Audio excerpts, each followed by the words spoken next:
I am going to bring some pretty sad developments today. A fellow YouTuber, James Munder, has passed, and this has been confirmed through many people around us. Many of my mods did a lot of the confirming through, of course, mods of James. If you did not know who James Munder was, he was a kind of a big part of this niche for a long time. He had several different channels that kind of got taken down, and all sorts of things that have happened to him over the years.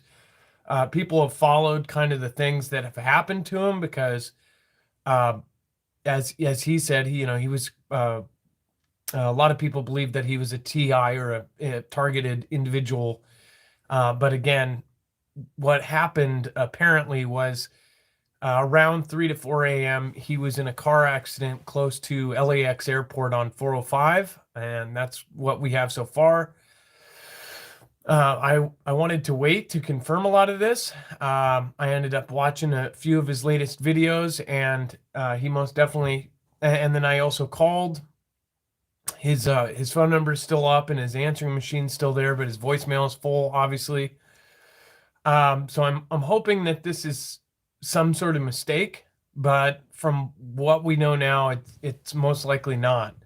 Apparently, his father has been talking to some of his best friends, and it's not a joke or a stunt or anything. So as if you guys have followed him, he's kind of gone through multiple kind of downhills and uphills, and it kind of looked like he was on a somewhat of an uphill. If you saw him about a year ago or two years ago, he was going through some really rough times. He's obviously been very public. The one thing that he has done is he's told basically everything that he's gone through on YouTube. So that alone, of course, people relate to people that just kind of put their whole, heart on their sleeve and all their problems, and people could relate to the fact that he was telling people what was going wrong, and it's very sad to hear. I don't think I've processed it fully. I mean, at one point I was talking to him a lot, and then we haven't talked for the last year and a half.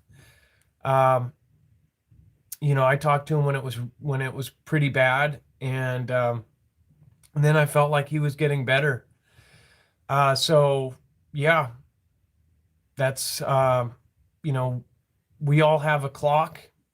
Grand Supreme News did a great video on this as well. I noticed that he had some of the articles up, so we'll link his video on this as well because he has the actual links.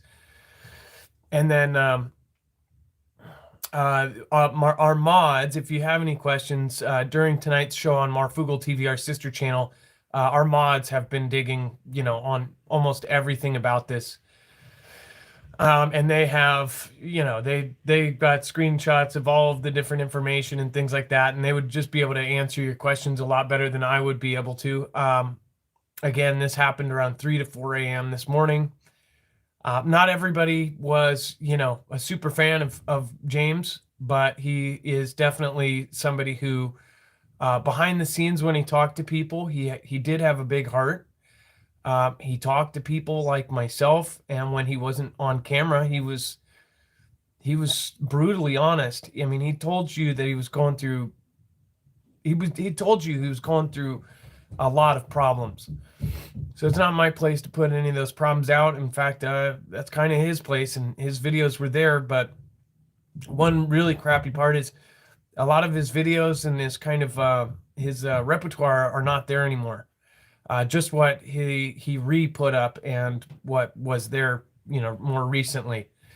So what's kind of sad is something like this, unless he took his whole, library and put it over to somewhere like Rumble, it's like he's just not in history anymore. And just the stuff that he re-put up or did recently is up. But back in the day, he was actually pretty good at getting stuff out as it happened. He would cover current events.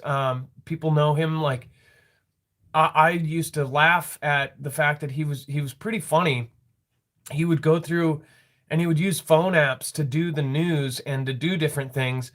And he was the kind of person who, even if he had embarrassing text pop up on his screen capture, he would just like laugh at it or talk to you about it. And instead of like shutting down the stream, he would let it roll through, and you would see things on there that's like, oh my gosh, like we shouldn't have saw that. I mean, it was kind of funny, and he would laugh about it, and then he would say, oh, that shouldn't be there, and then he would start cussing and swearing at his phone. If I don't know, it was an unintentional funny half the time, but part of the time it was, it was just who he was. So I really do feel bad for the family, and I'm praying for the family and his father, and I'm sure his father went through a lot of stuff, and his whole family really. And then he lost people recently, is from what I hear, and he lost his channels, and he lost all sorts of things. So I'm just praying that he's better wherever he is now. I hope he went upstairs and he's relaxing right now, and he's free of all of his pain, and that he's in a happier place now. So I will have a website dedicated to this video, so you can be linked over to Grand Supreme News's video, and then also to if we put together anything, we will link that on this show. So God bless you guys, and I am sorry to be if I am the one who delivered the news and you were a fan. I apologize. I really, don't know what to say. I haven't processed it yet. I'm hoping that there's some miracle that this isn't true, but it does not look like that is the case. All right, guys, love you. We'll see you at 6 o'clock on Marfoogle TV, on our sister channel, and head over there for our live show. Love you guys. Be safe, be prepared, and Marf out.